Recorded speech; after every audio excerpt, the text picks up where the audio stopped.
Assalamualaikum warahmatullahi taala wabarakatuh.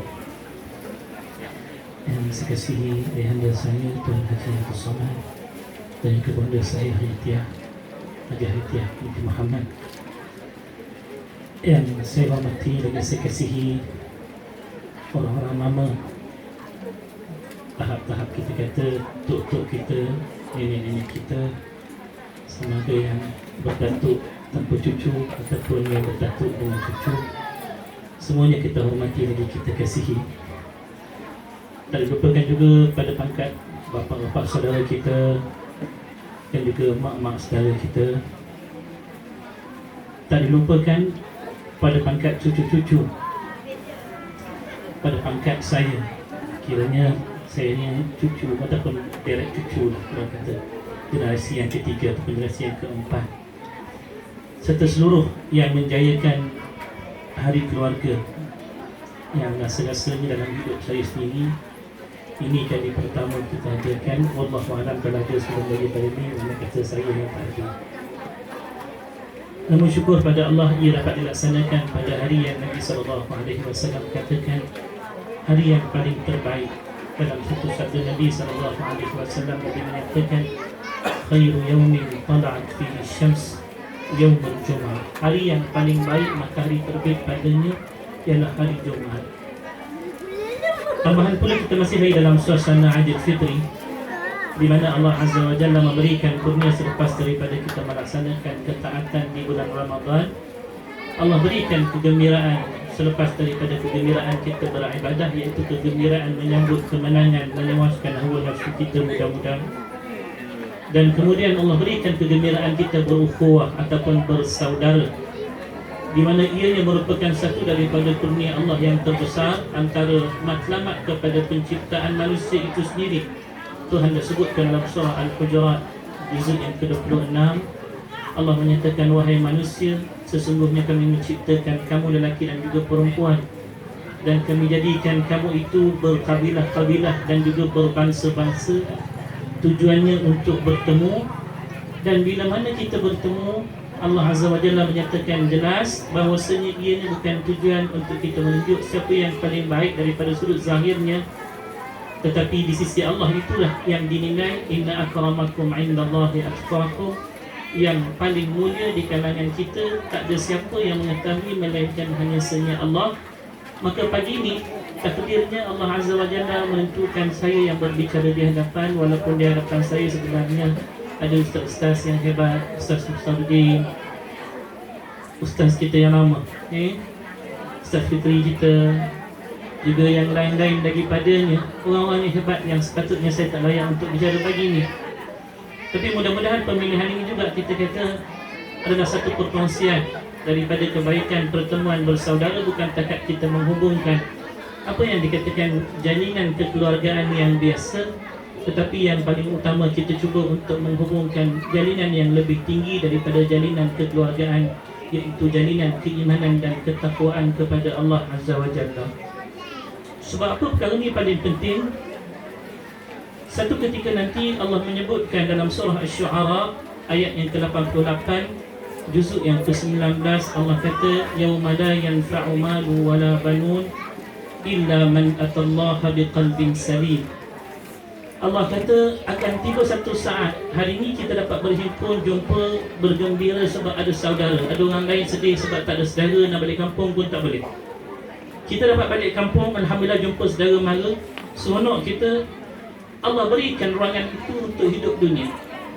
Tapi bila sampai satu masa ni, Allah kata hari tersebut tidak lagi bermanfaat harta maupun anak pinak, melainkan siapa yang hadir di hadapan Allah Azza wa Jalla dalam keadaan hatinya, jiwanya sejahtera. Bila sampai hari tersebut, hari yang dikenali sebagai hari kematian kita. Waalaikumsalam warahmatullahi wabarakatuh. Silakan Tuan Haji. Bila sampai hari ini, tak ada lagi manfaat saudara tersebut. Kalau kita lihat pula kepada surah Abasa wa Tawalla juzuk yang ke-30 ayat yang ke-34, Allah menyatakan yauma yafirrul mar'u min akhihi wa ummihi wa abihi wa sahibatihi wa banihi likulli imri'in minhum yawma idzin sya'nu yughni. Satu hari nanti kesemua akan lari daripada kita, daripada kalangan orang yang pernah hampir masih hidup dunia ni. Sama ada daripada saudara mara kita, bahkan mak ayah kita juga akan larikan diri daripada kita, akan buat tak kenal kita. Hari ni insya-Allah paling kurang pun dalam bahasa Banjar kita kata nando jugalah, kenal jugalah sesama kita walaupun bau-bau macam. Tapi bila tiba kiamat nanti, masing-masing akan buat tak kenal. Habis. Bukan tak kenal biasa, Tuhan istilahkan lari. Jumpa memang tak nak jumpa, pakat lari. Kenapa? Sebab Allah sebut likulli imri'in minhum yawma idzin sya'nu yughni. Sebab hari tersebut masing-masing akan merasa terbeban dengan urusan masing-masing, tak ada lagi masa untuk berbicara tentang hal orang lain. Maka kita katakan jalinan keimanan dan juga ketakwaan inilah yang harus dipupuk daripada dunia ini, lebih daripada jaringan persaudaraan, jalinan persaudaraan walaupun ia juga dituntut. Kita tahu salah satu daripada sebab Allah Azza wa Jalla memanjangkan usia kita. Siapa yang nak panjang usia tak perlu makan suplemen banyak-banyak. Kalau nak makan tu rezeki dia. Tapi yang paling penting untuk nak panjang umur, Nabi sebut man aradallah man yuridillahu an yuqila umrahu falyasil rahimah. Siapa yang nak Allah panjangkan usia dia, satu je pilihan yang ada pada dia, hendaklah dia menghubungkan silaturahim. Siapa yang menghubungkan silaturahim, umurnya akan panjang. Ini yang disebutkan oleh Nabi SAW. Tapi lawan kepada perkara tersebut, siapa yang nak melihat bahawasanya dirinya pendek usia, maka disebutkan dalam surah Muhammad juzuk yang ke-26, Allah menyatakan fahal asaitum in tawallaitum an tufsidu fil ardh wa tuqatti'u arhamakum. Adakah sekiranya kamu berpaling pada saat tersebut, Allah tidak bimbang ia berlaku, tetapi kita akan melakukan kerosakan dan kita akan memutuskan tali persaudaraan. Bila mana kita memutuskan tali persaudaraan, Allah menyebutkan dalam ayat berikutnya, Allah kata ulaika alladhina la'anahumullah fa asammahum wa a'ma absarahum. Siapa yang putuskan rahim, pertama hukuman yang Allah bagi pada dia dekat dunia lagi, Allah akan laknat dia. Siapa yang putuskan rahim, hukuman yang pertama Allah laknat dia. Allah kata ulaika alladhina la'anahumullah, orang tersebut Allah laknat dia. Yang kedua fa asammahum, Allah akan membuatkan dia bisu satu masa nanti. Wa tuqatti'u fa asammahum wa a'ma absarahum, mata mereka akan menjadi buta. Tiga kemungkinan bagi orang yang putuskan silaturahim, wal a'yadu billah.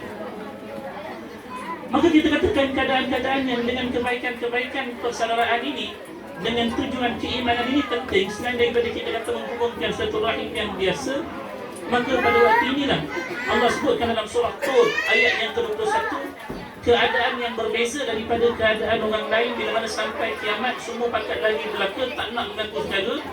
Satu kumpulan manusia sahaja yang Allah kata bila mana sampai kiamat mereka akan kekal bersama. Siapa dia?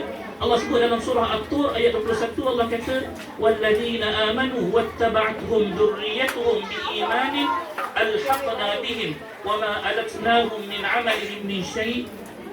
Allah sebutkan dalam surah Tur ayat 21, Allah kata dan orang yang beriman kemudian dituruti zuriat-zuriat mereka dengan keimanan. Alhamdulillah, walaupun saya tak sempat bertemu dengan tok nek saya Haji Masrah dan juga Haji Idris, tapi saya yakin mereka orang beriman. Dan insya-Allah saya yakin atas keimanan itulah kita semua akan dihimpunkan oleh Allah Azza wa Jalla. Istimewanya perhimpunan atas tujuan keimanan ini, tuan-tuan. Apa dia? Allah kata walladzina amanu wattaba'athum dzurriyyatuhum biimanin, orang yang beriman yang mana dituruti zuriat-zuriat dia dengan keimanan. Kalau ayah beriman, anak tak beriman takkan jadi. Kalau ayah beriman, anak tak beriman tak jadi.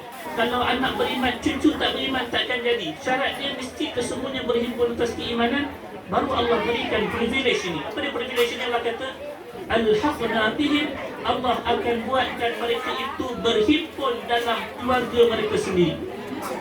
takkan ditinggalkan walaupun seorang daripada kekeluargaan yang beriman ini, melainkan Allah satukan mereka kembali pada hari kiamat. Allah masukkan kesemuanya dalam surga secara bersama dan mereka akan saling memandang antara satu sama lain. Allah sebutkan wama alatnahum min amalihim min syai', dan kami tidak akan mengurangi amalan-amalan mereka itu sedikit pun sama sekali. Maksudnya, kalau dalam kekeluargaan beriman ini, kelebihan dia apa? Kalau kita lihat pada tafsir ayat ni, kalaulah ada seorang daripada kalangan ahli keluarga ini orang yang paling baik, maka Allah akan angkat ahli keluarganya bersama-sama duduk pada setingkat yang sama dengan kedudukan dia. Kalau ayah itu paling baik, syaratnya ahli keluarga itu beriman, yang lain akan turut naik ke tingkatan si ayah tadi. Kalau kata anak yang beriman, anak yang akan bawa keluarga-keluarga dia naik atas. Tapi syarat dia, perhimpunan tersebut mestilah keimanan kepada Allah Azza wa Jalla. Maka kita harap pada hari Jumaat yang mulia ini, atas semua pertemuan sesedara ini, pertemuan keluargaan Haji Masrah dan juga Haji itu sini, insya-Allah, selepas daripada kita menjalinkan hubungan kerana persaudaraan darah, meskipun kita tahu persaudaraan darah ini akan terputus dengan kematian kita, melainkan orang yang menghubungkanmu atas sesuatu yang lebih tinggi daripada darah, yang namanya keimanan kepada Allah. Itulah peringatan yang paling penting yang mudah-mudahan saya harapkan ia berkesan untuk diri saya dan juga seluruh yang hadir pada pagi ini. Mudah-mudahan kita semua dirahmati oleh Allah Azza wa Jalla. Bila kita katakan ia adalah persaudaraan keimanan, pastilah pengisian juga adalah pengisian keimanan. Alhamdulillah kali ini kita mulakan dengan doa, dengan tahlil, dengan bacaan Al-Quran. Ia adalah perkara yang baik. Tetapi pengisian-pengisian yang lain lepas daripada ini, ukhuwah yang sebenar, bukan kerana kesombongan kita, bukan kerana kemegahan kita, tetapi daripada keikhlasan hati kita untuk menghubungkan hati-hati kita semua kerana Allah Azza wa Jalla. Mudah-mudahan Allah Azza wa Jalla akan memberikan satu lagi kurnia sebelum daripada kita masuk surga. Allah kata kepada salah satu daripada 3 penumpuk yang akan diletakkan di bawah arasy Allah pada hari ketika mana tidak ada perlindungan melainkan hanya senya perlindungan Allah. Apa dia?